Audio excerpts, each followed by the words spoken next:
ನಮಸ್ತೆ ಕರ್ನಾಟಕ. ಇವತ್ತು ನಾವು ಮಲ್ಲೇಶ್ವರಂ ಸುತ್ತಾಡೋಣ ಅಂತ ಹೊರಟಿದ್ದೀವಿ ನಮ್ಮ ಗರ್ಲ್ಸ್ ಗ್ಯಾಂಗ್ ಜೊತೆ. ಹೋಗ್ತಾ ಇರ್ಬೇಕಾದ್ರೆ ಜಾಲಹಳ್ಳಿ ಕ್ರಾಸ್ ಮೆಟ್ರೋ ಸ್ಟೇಷನ್ ಹತ್ರ ತುಂಬ ಈಗಲ್ಸ್ ಹಾರಾಡ್ತಾ ಇತ್ತು. ಇಷ್ಟೊಂದು ಗುಂಪಾಗಿ ಈಗಲ್ಸ್ ಹಾರಾಡೋದಕ್ಕೆ ರೀಸನ್ ಏನಂತ ನನಗಂತೂ ಅರ್ಥ ಆಗಲಿಲ್ಲ. ನಿಮ್ಗೇನಾದರೂ ಇದ್ರ ಬಗ್ಗೆ ಗೊತ್ತಿದ್ರೆ ದಯವಿಟ್ಟು ಕಮೆಂಟಲ್ಲಿ ತಿಳಿಸಿ. ಅದಾದಮೇಲೆ ಅಲ್ಲಿಂದ ನಾವು ಪೀಣ್ಯದಲ್ಲಿ ಬಸ್ ಹತ್ತಿ ಹೊರಟಿದ್ದು 18th ಕ್ರಾಸ್ ನಮ್ಮ ಸರ್ಕಲ್ ಮಾರಮ್ಮ ಟೆಂಪಲ್ಗೆ. ನಾವೆಲ್ಲರೂ ಅಲ್ಲಿ ಮೀಟ್ ಆದ್ವಿ. ನಾನು ರೀಚ್ ಆಗೋಷ್ಟ್ರಲ್ಲಿ ಆಲ್ರೆಡಿ 1 o'clock ಆಗಿದ್ದರಿಂದ ದರ್ಶನ ಅಂತೂ ಸಿಗಲಿಲ್ಲ.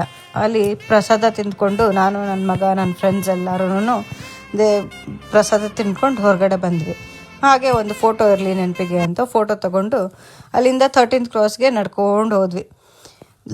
13th ಕ್ರಾಸಲ್ಲಿ ಹೂಗಳು ನೋಡೋಕ್ಕೆ ತುಂಬ ಖುಷಿ ಆಗುತ್ತೆ. ಫ್ರೆಶ್ ಹೂಗಳು, ವಿಧವಾದ ಹೂಗಳು. ಮತ್ತು ಇದು ನಮ್ಮ ಕಾಲೇಜ್ ಡೇಸ್ ಕೂಡ ನೆನಪಿಸುತ್ತೆ ನನಗೆ.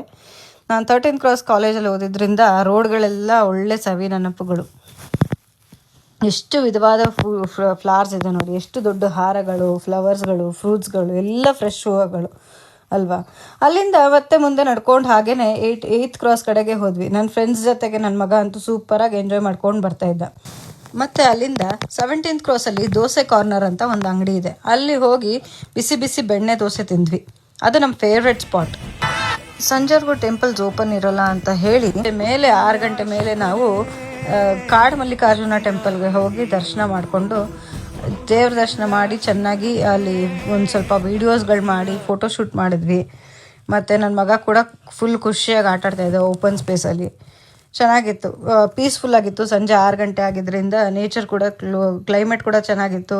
ಎಂಜಾಯ್ ಮಾಡಿಕೊಂಡು ದೇವ್ರ ದರ್ಶನ ಮಾಡಿಕೊಂಡು ಮತ್ತೆ ಮುಂದೆ ಅಲ್ಲಿಂದ ನಾವು ಹೋಗಿದ್ದು ದಕ್ಷಿಣ ಮುಖ ನಂದಿ ತೀರ್ಥ ಕ್ಷೇತ್ರಕ್ಕೆ. ಇಲ್ಲಿ ತುಂಬ ಪೀಸ್ಫುಲ್ ಆಗಿತ್ತು ಪ್ಲೇಸ್ ಕೂಡ. ಹಾಗೆ ಜಾಸ್ತಿ ನೀರು ತುಂಬಿದ್ರಿಂದ ಕಲ್ಯಾಣಿ ಹತ್ರ ಬಿಡಲಿಲ್ಲ. ಫಸ್ಟ್ ಸ್ಟೆಪ್ಪಲ್ಲೇ ನಿಂತ್ಕೊಂಡು ದರ್ಶನ ತೊಗೊಂಡು ಆರತಿ ತೊಗೊಂಡು ಬರೋಕ್ಕೆ ಹೇಳಿದ್ರು.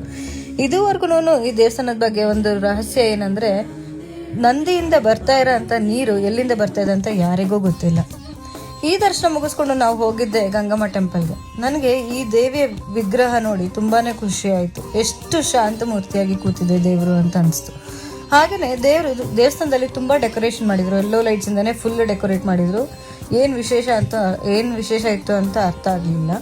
ಬಟ್ ತುಂಬ ಚೆನ್ನಾಗಿತ್ತು. ಡೆಕೋರೇಷನ್ಸ್ ಎಲ್ಲ ತುಂಬ ಚೆನ್ನಾಗಿ ಮಾಡಿದರು. ಮತ್ತು ದೇವಿ ದರ್ಶನ ಕೂಡ, ಗಂಗಮ್ಮ ದೇವಿ ದರ್ಶನ ಕೂಡ ತೊಗೊಂಡ್ವಿ. ಮತ್ತು ನನಗೆ ಅಟ್ರಾಕ್ಟ್ ಆಗಿದ್ದಂತೂ ಇದೇ ದೇವಿ ವಿಗ್ರಹ.